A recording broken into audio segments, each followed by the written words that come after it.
Before you ask your girlfriend or wife another question, you need to hear this. There are 5 specific questions that trigger an automatic lie response in women, and I'm about to reveal exactly why we can never and will never tell you the truth about them. What makes this even worse?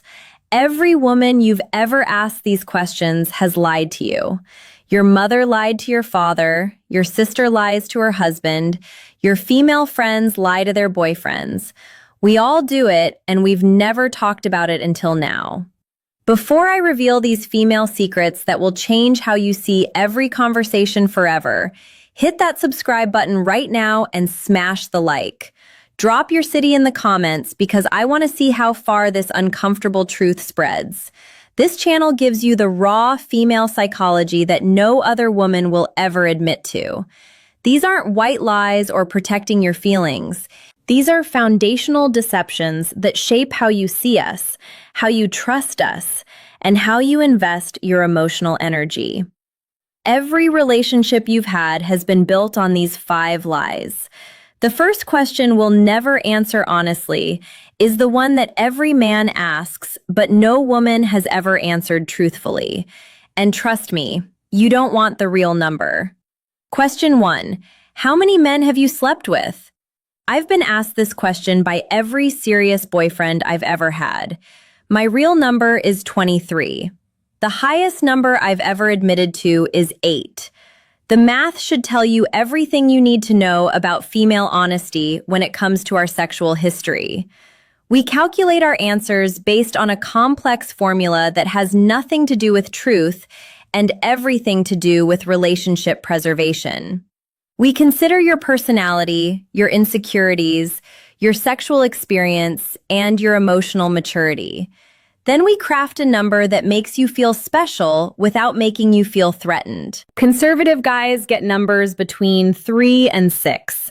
We tell them about the serious relationships and conveniently forget the college experimentation, the vacation hookups, and the one-night stands that didn't count.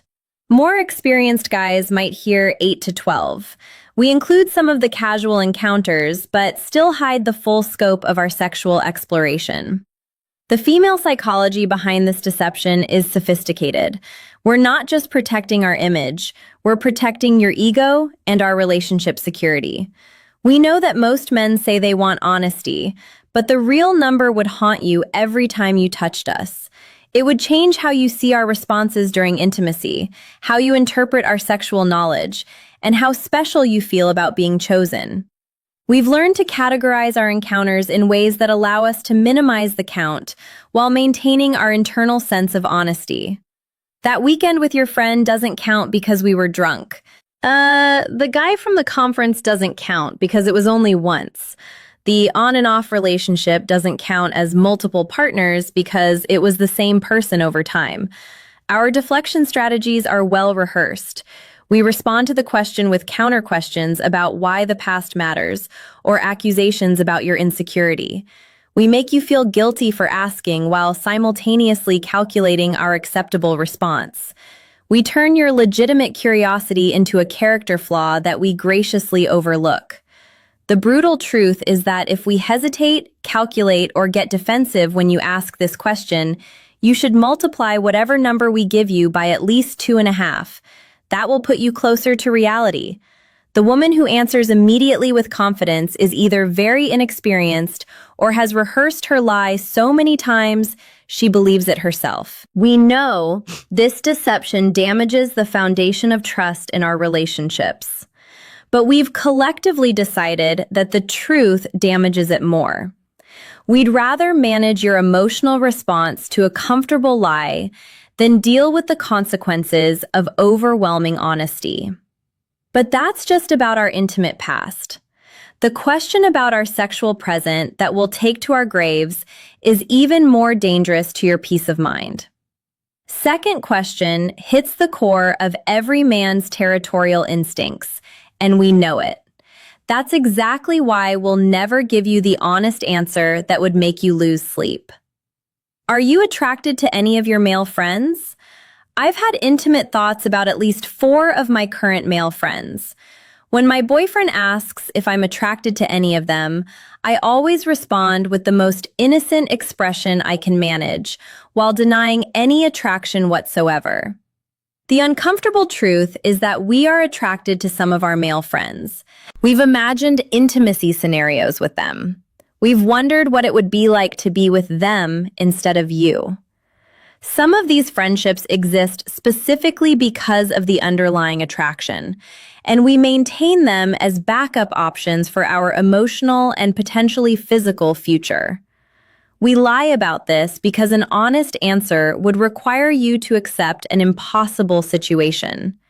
You'd want us to cut contact with half our social circle. It would poison every future interaction you have with these men. You'd analyze every text message, every laugh, every inside joke, every time we defend them or make plans to see them. Our internal reality is far more complex than we'll ever admit. That guy friend, he's attractive, successful, funny, and has made it clear he's interested. Do we think about what would happen if we were single? Of course. Do we enjoy the attention and the subtle flirtation? Absolutely. Will we ever admit that to you? Never. We've perfected the art of deflecting this inquiry. We respond with phrases like, "I've never thought of him that way. He's like a brother," or "We're just friends. You're being paranoid." We flip the script to make your concerns seem unreasonable, rather than addressing the legitimate basis for your worry. The female strategy is sophisticated. We keep attractive male friends as backup options while maintaining plausible deniability about our intentions. We use your trust as permission to continue questionable relationships. We frame your natural protective instincts as jealousy and insecurity. We maintain these friendships through careful boundary management that creates the appearance of innocence while preserving the underlying attraction. We avoid being alone with them when you're around, but seek private conversations when you're not. We downplay their attractiveness when talking to you, but dress carefully when we know we'll see them. The reality is that if we had zero attraction to our male friends, we'd have no problem creating clear boundaries with them. Our resistance to your concerns is your answer. Our defensiveness about maintaining these relationships tells you everything you need to know about their true nature. We know that admitting attraction to our male friends would fundamentally change how you view our loyalty and commitment. So, we protect the comfortable fiction that allows us to maintain these relationships while keeping you secure in your position. But male friends are just potential threats. The next question reveals something even more dangerous: the truth about our emotional state right now. Question number 3. Are you happy in our relationship? This might be the most dangerous question you can ask a woman, because our honest answer could end everything you think you're building together. I've told 3 different boyfriends that I was happy when I was already planning my exit strategy. We don't just lie about our current happiness. We lie about our future intentions, our level of satisfaction, and our commitment to making things work. This question terrifies us because admitting unhappiness means we have to do something about it. It opens a conversation we're not ready to have. It forces us to confront our own emotional confusion and dissatisfaction. It might trigger changes we don't want to make yet, or demands for effort we're not willing to give. We operate on different levels of dishonesty when answering this question. When we say, "I'm perfectly happy," it usually means we have major problems we're hiding from you. "I'm mostly happy" translates to serious doubts we're not sharing. "I'm happy enough" means we're already emotionally checking out. When we admit to having some concerns, we already have one foot out the door. The female psychology behind this deception is complex. We don't just lie to you, we lie to ourselves. It's easier to pretend everything is fine than to face the emotional work of fixing serious problems or ending relationships that no longer serve us. What we're really thinking when you ask this question is far removed from our verbal responses. We're comparing you to other options constantly. We're wondering if we settled too quickly or if this is actually the life we want. We're fantasizing about different scenarios, different partners, different futures that don't include you. We manage your perception of our happiness through careful performance. We post about our relationship on social media to create the appearance of contentment. We talk about future plans we have no intention of keeping. We fake enthusiasm for activities and conversations that actually bore us. We hide our emotional distance behind busy schedules and external stresses. When we finally admit we're unhappy, we've usually been feeling this way for months or even years. By the time we're ready to discuss relationship problems, we've already emotionally moved on. The conversation about our happiness is often the beginning of the end, not an opportunity for renewal. We start expressing dissatisfaction only when we're ready to leave or when we found something better. We use your question about our happiness as an opening to begin the narrative that will justify our eventual departure. We've already written the story of why this relationship didn't work. We're just waiting for the right time to share it. The warning signs are there if you know how to read them. We delay our responses when you ask about happiness. We give generic answers that could apply to any relationship. We deflect to talk about external stressors instead of relationship satisfaction. We compare your relationship to others constantly, always finding you lacking in the comparison. But questioning our happiness in the present is nothing compared to the next question, which forces us to reveal truths about our loyalty that will protect at all costs. Question number 4. Have you ever emotionally cheated? This question hits too close to the truth because emotional cheating is how most affairs actually start. And we know that our honest answer would make you question every friendship, every conversation, and every private moment we've ever had. I've emotionally cheated in every serious relationship I've been in. Deep conversations with other men, sharing problems I didn't share with my boyfriend, developing feelings I never acted on physically. When asked directly, I've always denied it completely. We'll never admit to emotional cheating because it feels worse to men than physical cheating. It reveals that our hearts and minds were elsewhere while we were pretending to be committed to you. It destroys trust in our female friendships and work relationships. It proves that affairs don't just happen. They develop over time through deliberate emotional investment in other people. Our definition of emotional cheating differs dramatically from yours. You think emotional cheating is sharing intimate thoughts with other men. We think emotional cheating only counts if we act on the feelings physically. You consider it cheating when we seek emotional support elsewhere. We consider it friendship until something sexual happens. Emotional affairs begin with innocent conversations that gradually become more personal and intimate. He listens better than you do. He understands problems you don't relate to. He makes us feel seen in ways we've forgotten were possible. The emotional connection develops so gradually that we can rationalize each step as harmless friendship. Our justification process is sophisticated. We tell ourselves we're just friends talking about life. He gives good advice about work problems. We can't help it if he understands us better than our partners do. Nothing physical has happened, so nothing wrong is occurring. These rationalizations allow us to maintain emotional affairs while preserving our self-image as faithful partners. What we hide from you is the full scope of our emotional investment in these relationships. We have late-night text conversations that feel more intimate than romantic interactions with you. We share relationship problems with other men instead of working through them with you. We look forward to conversations with specific men more than we anticipate talks with you. We compare you unfavorably to men who get us better. We wonder why you can't be more like them.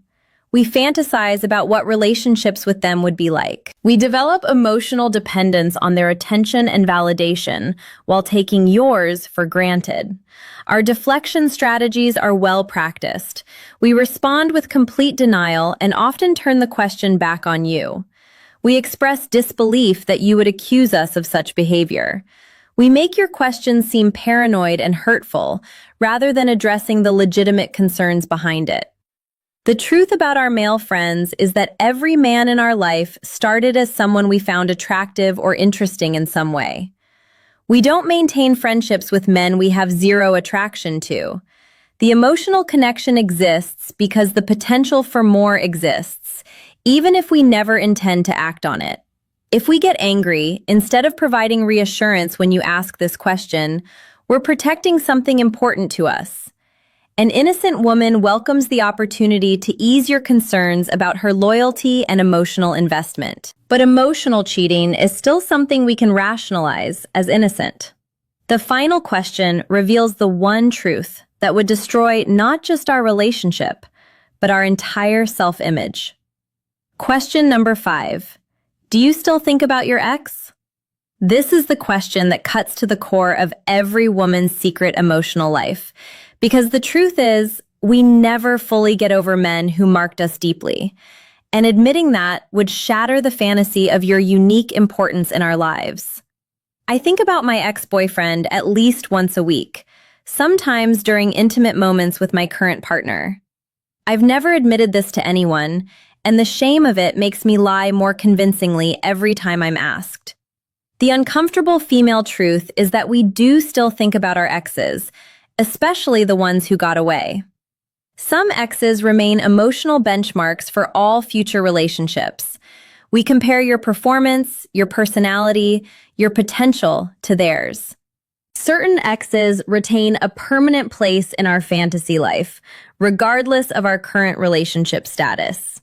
This question represents relationship suicide because it reveals that you're not the only man in our emotional world. It proves that our past still influences our present in ways that diminish your importance. It destroys the illusion that you're our greatest love story and opens questions about our true commitment and satisfaction. We think about different exes for different reasons. The one who got away makes us wonder what life would have been like if circumstances had been different. The best sexual partner makes us miss physical connections we may never experience again. The one who understood us emotionally makes us long for that specific type of connection. The life we almost had makes us question our current choices. We think about them during arguments with you, wondering if they would handle situations better. We remember them during boring, routine moments, recalling the excitement we felt in those relationships. Sometimes we think about them during intimate moments, comparing physical experiences. We wonder about their current lives when we see their social media updates. Our internal justification for these thoughts is that thinking isn't cheating. Everyone has a past. These are just memories, not current intentions. We convince ourselves that these thoughts don't affect our current relationships, even when they clearly do. We hide these thoughts carefully. We delete our search history when we look them up online. We never mention when we run into them or hear about them through mutual friends. We pretend we don't remember details about our past relationships. We act like they no longer exist in our emotional landscape, while privately maintaining detailed memories of our time together. Our deflection responses are automatic. We ask why we would think about someone who's in our past. We claim you're the only man we think about now. We remind you that past relationships ended for good reasons. We make you feel insecure for asking about people who supposedly don't matter anymore. The female psychology behind this deception is our ability to compartmentalize our emotional experiences. We can genuinely love you while maintaining emotional connections to past relationships. But admitting this would make you feel like you're competing with ghosts, which would fundamentally change the dynamic of our relationship. Now that you know we'll never answer these questions honestly, here's how to protect yourself from emotional manipulation while still maintaining your relationship. Watch our behavior instead of listening to our words. Pay attention to how we act around male friends versus how we describe those relationships. Notice whether our actions match our claims about relationship satisfaction. Observe if our investment in the relationship matches our stated happiness levels. The man who stops asking these questions and starts observing our behavior becomes immediately more attractive. It shows you're not desperate for our validation of your security in the relationship. Don't use these questions as relationship tests. We know these are loaded questions designed to trap us. Asking them doesn't reveal the truth. It reveals your insecurity. And female psychology loses respect for men who need constant reassurance through interrogation. Focus on what you can control. Work on your own attractiveness and value as a partner. Maintain standards for how you're treated. Be willing to walk away if behavior doesn't match words. Build a life that doesn't depend on our validation for your self-worth. I just destroyed the foundation of trust that every relationship is built on. But here's the thing. That foundation was already broken. I just showed you the cracks you couldn't see. You can never unknow what I just told you.